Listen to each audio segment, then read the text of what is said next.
Nairobi Woman Representative, Honorable Esther Passaris. Morning, thank you. Okay, the two-thirds gender bill, let's start with that, okay?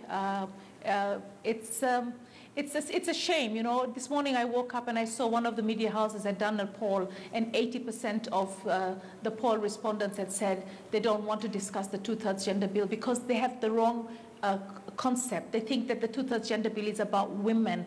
It's about having gender balance. It's about ensuring that women who constitute 50% of our population are actually on the table discussing the social, economic, and political issues of this country.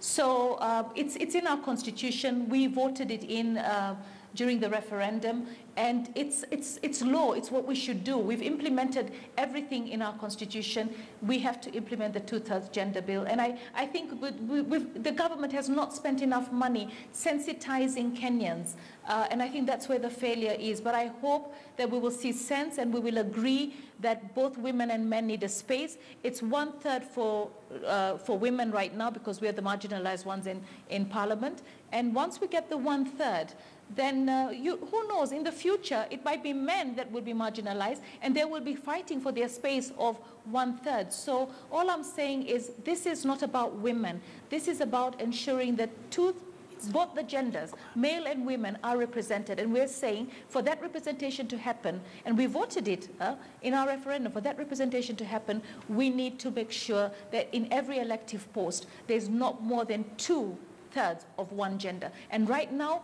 it's tilted towards the men, and we're saying give women their space.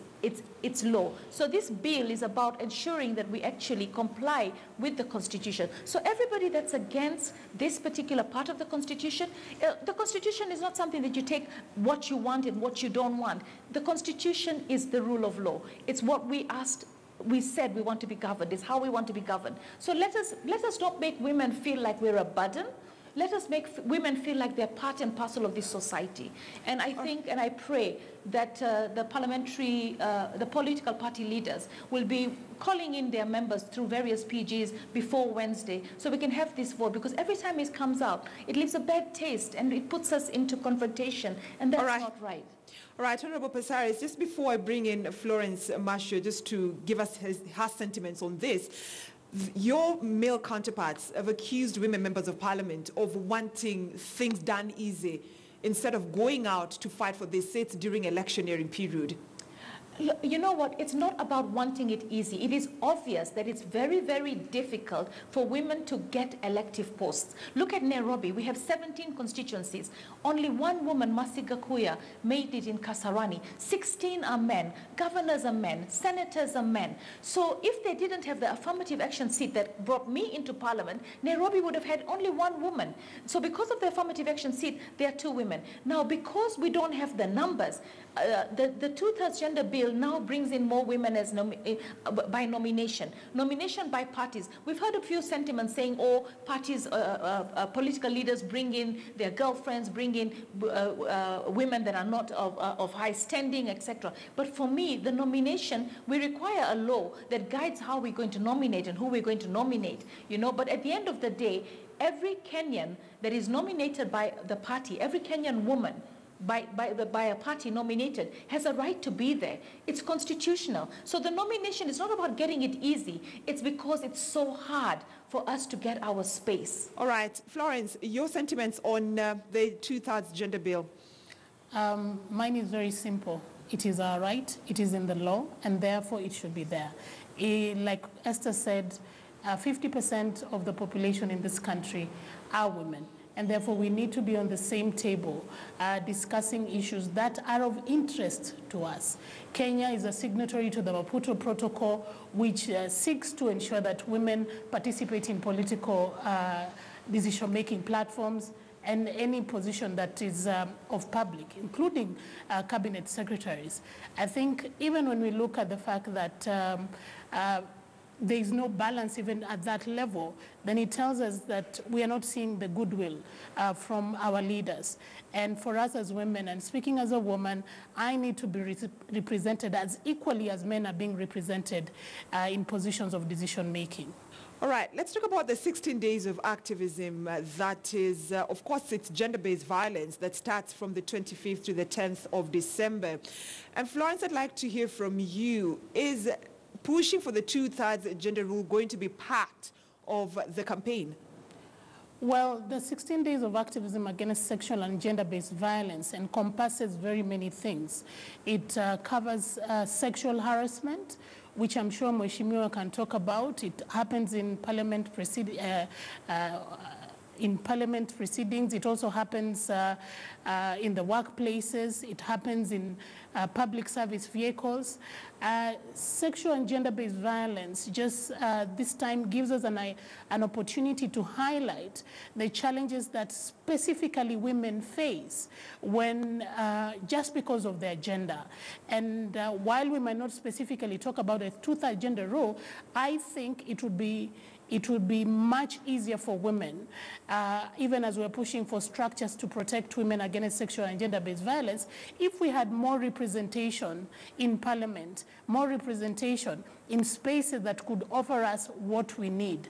And especially right now when we are calling out for structures to keep women safe at the workplace, in public service vehicles, at schools, in hospitals. You do remember, Brenda, that this is the year that women reported that they were sexually violated in a hospital. This is also the year that we had a report of a young girl raped in a school where she needed to be safe. So yes, if we have more representation of women in political spaces, then we can start seeing a difference in the things that are generally skewed towards women. So Florence, are you trying to say that lack of, in terms of the number of women in parliament has also been a major hindrance when it comes to the fight against gender-based violence? Because that is what you're trying to say, because you're saying that we don't have enough number of women in parliament, so trying to fight for the rights of women has been a major issue in the country. Yes, your question was whether we'll be pushing for 2/3 gender rule, and I was just wanted to link for the public the issue of representation and the issues that are skewed directly to women. If you look at sexual and gender-based violence, a man does not think about what to wear if they're going to walk in River Road. Or a man does not worry about if he's the last person in a matatu to alight. But a woman is conscious of the fact that if I walk at around 9 o'clock, not that there's a law that says a woman should not walk, then I am likely to be violated. But when we have representation of women, they are able to also think the way women think in terms of how vulnerable am I? And therefore, for example, Mheshimiwa would be thinking about, can we have safe spaces for women? Because if a woman is beaten at 3 o'clock and she has to leave her house, where is she going to go? So a man, I don't think, I mean, we've had men representing us since 1963. A man would not think around safe spaces, but a woman would definitely think about that. Last year we had a bill around sanitary towels. It was brought forth by a woman. And you see, it took how many years to realize that young girls need sanitary towels to ensure that they remain in school. All right. So that's the connection I'm trying to make. All right, thank you, Florence. Honorable Passaris, 16 days of activism against gender-based violence, and there's been a lot of gender-based violence against women that we've witnessed in different parts of the country. As a woman representative for Nairobi County, what can we say? Where are we as a nation as we speak right now? You know, I think the first battle for women is to have us on the table, you know, to actually have us there to discuss and articulate these issues. I've been sitting down with, I was having a conversation with Moses Kuria the other day, and he had said, you know, I represent men and women in my constituency. Why do we need more women? If I'm elected, I'm there to represent men and women. And I said to him, if a woman has been raped, she's not going to want to discuss it with a man. She's going to want to discuss it with a woman. So that's why you need another woman. And then I also said to him, if you are a politician, and we've seen a number of politicians that are now having restraining orders that have been violating their women, all right? So even amongst the political leadership, there are men that are chauvinistic, there are men that are sadistic, there are men that are narcissistic, there are men that basically have no respect for women. So they come there and they're representing a population, but people don't know what happens in the house. That man might be a leader of an entire constituency, but he's bettering his wife. So you don't expect him, when we're sitting down to discuss that we want safe houses, that we want better laws, that we want money to create the safe houses, you don't expect him to be actually in the forefront to vote for it. So we don't know what goes on in the houses of most of these political leaders. But one thing we know is that if a woman has been battered, or if a woman knows of another woman that has been battered or raped, that woman will be empathetic. That woman will take it as a cause, because it is inbuilt, it is in us. We are the nurturers of society as women. So I feel that there are men that are sensitive, and we have an organization called Men Engage that actually champions and fights for women causes. So all I'm saying is that the more women we have, the more we'll be able to address the issues relating to sexual gender-based violence. The more women, Honorable Passaris, you're saying the more women we have, it will be much easier for us to address issues of women. But as a politician, as Nairobi woman representative, what have you done when it comes to the fight, the rights of women? Okay, so and have you brought, and probably what bill are you currently working on, or have you brought any bill on the floor of the House to fight for the rights of women when it comes to gender-based violence? Okay, I want to tell you something, that it's not about bringing bills. This country has no shortage of laws. We have enough laws. Okay, it's not about bringing bills, but let me tell you, when we don't have enough women in the floor of the House, and we come up with a motion that says we want safe houses everywhere. We've talked about safe houses for the last 10 years. We want safe houses in every constituency. We want rehabilitation centers for our youth. The problem is the majority who decide where the budget will be put are men. So we need more women on the table, so that when we bring these issues, that we want sanitary towels and we want this much for sanitary towels. Let me tell you, if there were more women in Parliament, we would not only be providing sanitary towels to public schools, we would be providing sanitary towels to even community-based schools. But because the budgets are made by the majority, and the majority are the men, we find that also the issues relating to women do not get a good allocation. So we need more women for that, because it's about money. Laws have to be backed with money. Resources are necessary. You find most of the organizations like Florence here, who are doing a lot of good work in this country, right, are actually using donor money. How much money is the Kenya government putting on issues related to women? It's very little. So Florence, from what Honorable Passaris is saying, looks like implementation is the challenge. We have the laws that protect women, but implementation is the problem. Exactly. We've had the anti-FGM law for the last 8 years, but this is the season. We're getting into December. This is the season that young girls will be cut. This is the season that young girls will not know where to run to because their parents want to cut them. And for me, yes, we have the law. Yes, we can tick the boxes and say we have the law. And I agree with Honorable Passaris. It's not enough to say, oh, have you brought a bill in Parliament? It's not about a bill. We have beautiful laws. People are borrowing from us in terms of laws. But can we put our money where our mouth is, in the sense that let the laws make sense to women by ensuring that you put money to actualize them. So for example, you tell women that when you're raped, or quickly run to a police station, or quickly run to a hospital. Most of the gender violence recovery centers, the first ones, started in private hospitals, supported by donor funding. And so how long will the civil society organizations be the ones providing service? A woman right now, if she's beaten by her husband, she knows she can quickly run to FIDA for help. Why can't she run to the state? Because the state is supposed to protect her. So for us, the most important thing is that government, which women pay taxes to, need to ensure that the most vulnerable of its society are protected from sexual gender-based violence. We shouldn't wait until a woman is violated and say, oh, there's the Sexual Offences Act. We should say, how do we prevent child marriages? How do we prevent these young girls who go pregnant in school? What are we not doing right? Who are the fathers of these children? Why are we not protecting our children from violations? Because those are all defilements. So for us, it is put the money where your mouth is. If you believe in women, if you want to protect women and girls, put the money where it's supposed to be put. All right, so Honorable Passaris, from where you sit, what are the challenges that women face? Okay, women face challenges because there's not enough structures for them to actually seek help. I mean, one of the things that, let's, because Florence just mentioned FIDA. Let me talk to you about FIDA.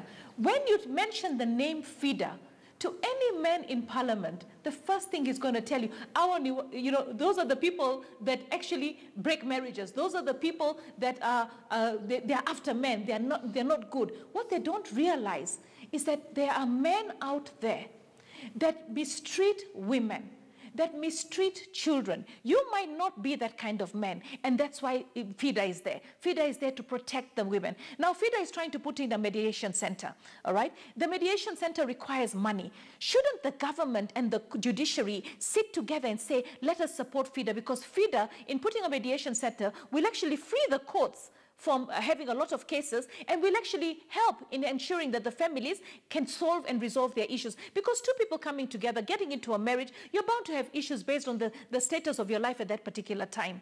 So for me, I honestly feel that the solutions to most of these problems is the 2/3 gender bill, and then women getting their space, women voicing having the chance to voice the issues, and to be actually able to fight for budgets. Look at Maendeleo ya Wanawake. I was sitting recently with the chair of Maendeleo ya Wanawake. She tells me in other countries, the offices and the structures of Maendeleo ya Wanawake are done by governments.